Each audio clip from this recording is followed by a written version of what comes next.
Magbibigay po tayo ng biyaya kay Risa May. Mula po ito kay Kuya Ryan Magpantay. Tao po!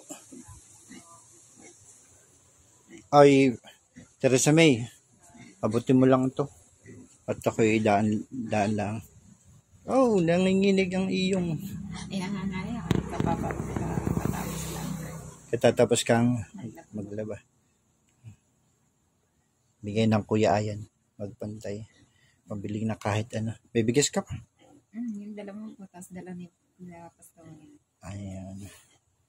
Pagka ako nalabat ko sino nung nadala sa iyo, ay sabihin mo lang kung ano yung kailangan niya. Ano. Tapos mayroong sana ay magtuloy. At ako'y may lalapitan din. Baka sakali. Asan yung si Iko? Nasa kanila. Dala yung pasalubong ni Pastor. Yan, naituwid mo naman yung paa mo. Ano ko naman. Tapos ituwid mo para pagkakon talaga nanginginig na. Gano'n yan. Sabi mo, yan. Hindi naman sumasakit. Hindi naman. Nasakit lang po kung balakang ko. Yung balakang mo ay ano yung may butong linsad or? Wala daw po nakita yung nag-ano sa akin sa pulili. In x-ray ay wala naman. Yun daw po ang mayroon sakit. Ako kung anong sakit din yan. Alin? Itong bata? Nakimama po yung mga resulta. Ayun po. Galing nga kami sa center. Tapos, galing kayo sa center. Ay, mabuti naman. Pabalik po ako sa PR na sa PR. Nakakatamad sa ganitong oras. Bakit? Ano pa ako ng dugo. Pagka ako, ibalik ka sa center para alam yung resulta. Tapos yun niya, mayroong baka sakaling may magbigay ng tulong sa mga susunod. Sana nga po sana maraming tumulong sa akin. Kahit sabi ko sa gusto ko nang gumaling. Sabi niya, tiwala lang tayo sa Lord. Papagalingin din tayo. May awa ng Diyos. Oo nga Tapos lalonggit yung may mga tao may mabuting kalooban na hindi naman mawawala sa mga susunod. At yun. Pasalamat ka din doon sa mga taong nagbibigay.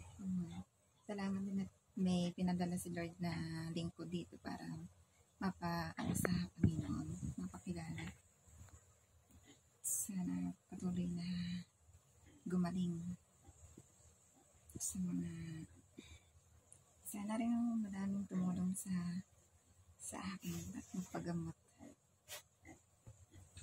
Yan, patuloy po tayong kami nananawagan na sana po ay mayroon talagang tuloy-tuloy na makatulong para sa paglakad. Yan po. Yung CT scan ay didiretso pa rin. Sige. Salata na nga sa akin nurse. Sabi, ito pa lang di pa. Gusto ko na talagang magpagamot. Nahihirapan na din ako. Sa pagtulog, nahihirapan. Sa pagbabangon, gayon din. Nasakit yung balakang ko. Kahapon, gayon din, nahihirapan din si mama at si nurse sa pagtatanggal sa akin ng IUD. Tuloy na nga sa humingi ako ng tulong sa mga kapatid ko pati. May awa ang Diyos. Sana may awa ang Diyos. Matungtong na maabot sila dito.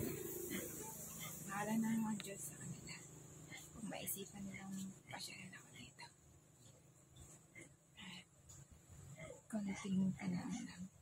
Kapit lang, lagi. Basta ang Diyos ang laging yung number 1 na manggagamot natin. Sa tulong din ng mga kasangkapan ng Diyos para ikaw ay gumaling. Tuwing mag-a-apply ako, sabi, Lord, sana daluyan mo kapangyarihan. Dapat mo ng mga kamay niya para gumaling na ako. At sana makatulog din ako ng maayos. Sa sobrang sakit na ito, alisin niyo ko lahat.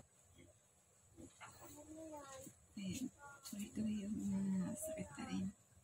Pero tiwala na lagi tayo sa Lord. Yan lang po.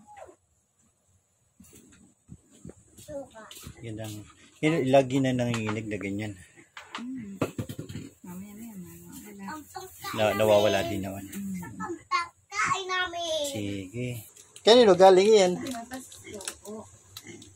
Hindi ko alam. Hindi ka po alam yan. Kay pastor po. Yan. Ang Tita Jessa. Baka sa isang araw, meron din bibigyan ako sa iyo. Islam? Bigay. Ano gusto mo? Islam. Ice cream. Paano ka? Balutin ko sa balutin ko sa dyaryo, yung ice cream. Ha? Lagay mo sa tupper. Ay, yun po, na-request po ng ice cream, ilalagay sa tupper. Ayun, si Kuya Iko. Ay, sabi mo, pahingi po ako ice cream. Sabi mo. Pahingi po ice cream sa tupper. Bili, pahingi po ice cream. Pahingi po ice cream. Bili, sabi mo. Pahingi po ice cream.